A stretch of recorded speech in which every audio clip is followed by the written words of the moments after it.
Melihat struktur bangunan keuangan APBN kemarin ketika diumumkan, maka sekali lagi kita dipertontonkan sepertinya Indonesia belum revolusioner langkah pembiayaannya. Berikutnya, ketika mau memindahkan ibu kota, kita juga melihat pilihan cara pembiayaannya juga masih belum revolusioner, yaitu pihak kedua atau swasta yang kemungkinan akan pakai dana asing, teknologi asing, dan sumber daya asing akan membangun dengan sistem BOT. Lalu pemerintah menyewa sampai beberapa tahun ke depan, baru nanti diambil haknya oleh negara. Negara kira-kira mungkin akan menyewa dengan angka 50-100 triliun setahunnya, atau selama 20 tahun ke depan bisa-bisa hampir 2000 triliun. Anggaran itu akan dicicil melalui APBN. Banyak yang geleng-geleng karena ngeri ngeliat angka yang besar yang menjadi beban APBN tahun-tahun berikutnya. Tapi nggak apa-apa juga sih, itu udah jadi putusan. Jadi kedepannya gimana? Kedepannya kita harus mengingatkan bahwa ada solusi lain yang tanpa menggunakan strategi yang memberatkan APBN. Kenapa? Toh kalau mentok kasihan anak cucu kita, yang nanggung beban hutang tadi anak cucu kita. Kita cuma gaya doang aja kayak membangun. Ujung-ujungnya yang nanggung beban anak cucu kita. Tapi tenang, kita tetap bantu. Kita bantunya bagaimana? Walaupun sudah berkali-kali diungkapkan dengan berbagai cara, tetap aja solusi kita bukan menjadi solusi pilihan. Tapi nggak apa, namanya juga cinta tanah air. Tetap kita memberikan solusi. Kita lihat sejarah sebentar. Di tahun 1964, mata dunia terbelalak sewaktu Tokyo menyelenggarakan Olimpiade. Bisa dikatakan semua sarana modern terbaik di zaman yang ada di Tokyo, ada di Jepang untuk Olimpiade tersebut. Apa yang membuat banyak negara dan banyak orang terkejut? Karena Jepang itu rata tanah, kalah Perang Dunia Kedua.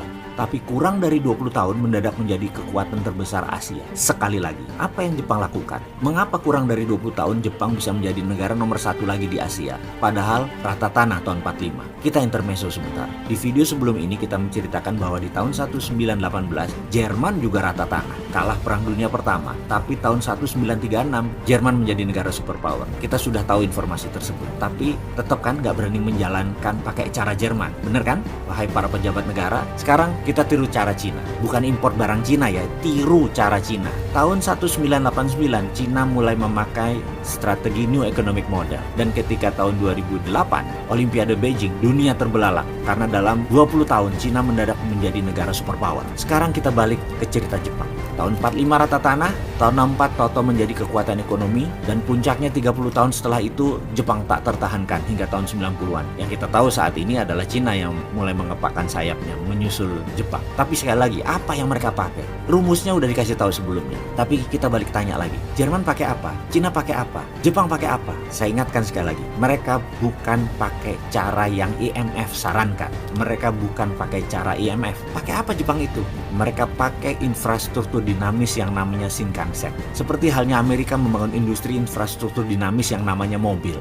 Sejak awal abad ke-20, di sekitar tahun 1910-an di masa keemasannya mobil baru diciptakan, yaitu zamannya Ford dan General Motors memenuhi jalanan. Jalanan saat itu masih terbuat tanah dan kerikil. Infrastruktur dinamis Amerika namanya mobil. Bahkan lampu lalu lintas, marka jalan itu belum tercipta. Kemudian di tahun 1950, setelah Perang Dunia Kedua, out of thin air, Amerika mencetak $100 billion di bawah FDR, Franklin Delano Roosevelt, untuk membangun infrastruktur statis yang namanya highway dan rel kereta api untuk membangkitkan ekonomi, karena sudah ada infrastruktur dinamisnya. Jadi membangun itu adalah infrastruktur dinamis dulu, baru infrastruktur statis atau berbarengan. Kembali ke Jepang. Yang Jepang lakukan setelah Perang Dunia Kedua adalah membangun jaringan rel kereta api di seluruh Jepang berbarengan dengan industri kereta api. Kita semua tahu berapa panjang rel kereta api di Jepang itu. Panjangnya adalah 2 kali panjang rel kereta api di seluruh Amerika, atau panjangnya rel kereta api Jepang adalah 10 kali panjangnya rel kereta api di seluruh Prancis. Semua infrastruktur dinamis dan statis Jepang tadi 100% adalah produk buatan anak negeri Jepang. Mesinnya, teknologinya, bahan bakunya, lalu uangnya cetak dari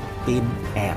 Jepang bukan bangun rel kereta api yang isinya barang impor, bukan membangun jalan tol yang mobilnya impor. Demikian juga Amerika, demikian juga Cina. Mereka membangun infrastruktur tersebut, isinya adalah barang lokal mereka, create produk lokal mereka. Kalau kita membangun infrastruktur statis tapi isinya barang impor, artinya kita membangun infrastruktur negara orang. Jangan gitulah ya. Jadi Indonesia tuh niru yang mana? Fisiknya benar membangun, tetapi social cost accountingnya nggak dihitung. Jadi isinya infrastruktur statisnya ya infrastruktur dinamis milik negara orang lain. Bensinnya impor, mobilnya impor, ngangkuti barang impor. Lah ini namanya membangun infrastruktur GBHN negara lain. Ya nggak gitulah, kita kembali ke laptop. Ke depan, untuk Indonesia, ada baiknya gunakan apa yang Jepang pakai, Cina pakai, Jerman pakai, Amerika pakai. Print money based on infrastruktur dinamis, dan proyek tersebut harus 12 lapis.